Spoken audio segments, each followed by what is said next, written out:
भोले भाले चौबे जी थे। क्या चौबे जी तो जानते हैं कि नहीं?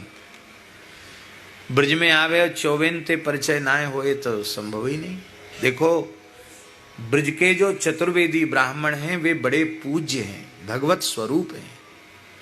ब्रज में जावे तो चतुर्वेदी ब्राह्मणों का, तीर्थ पुरोहितों का आदर अवश्य करे। हम आपको क्या कहें, प्रसंग की बात आ गई है। चतुर्वेदी ब्राह्मण न होते तो ब्रज न होता है।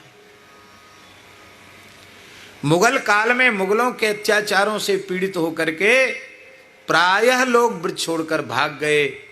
घनघोर जंगल ब्रज हो गया और जो नहीं भगे वो मार दिए गए अथवा बलपूर्वक मुसलमान बना दिए गए।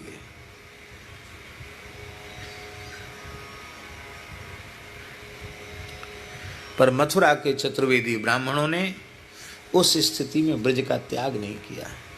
जितने प्राचीन देव विग्रह थे सबके सब भू में चले गए थे, धरती में चले गए मुगल काल में। फिर अलग अलग, जैसे नंदगाम में प्रकट हुए, बरसाने में प्रकट हुए, अलग अलग महापुरुषों के द्वारा प्रकट हुए, फिर स्थापित हुए। सभी ठाकुर भूमिगत हो गए थे। ब्रज में न कोई देवालय था, न कोई मंदिर था, और सब भाग गए अत्याचार से पीड़ित होकर के। लेकिन धन्य है मथुरा के चतुर्वेदी ब्राह्मण, उन्होंने मथुरा नहीं त्यागी। और सुन लीजिए, सारे मथुरा वासियों को भगवान श्री कृष्ण ने द्वारिका भेज दिया।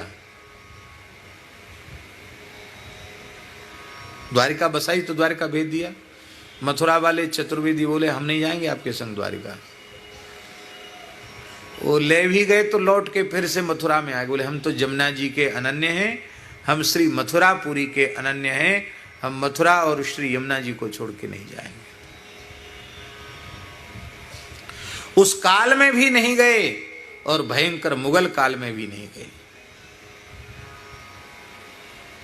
पहलवान थे, वीर थे, लड़ाके थे, इसलिए मुसलमानों का भी साहस नहीं था कि सीधे वो टक्कर लें।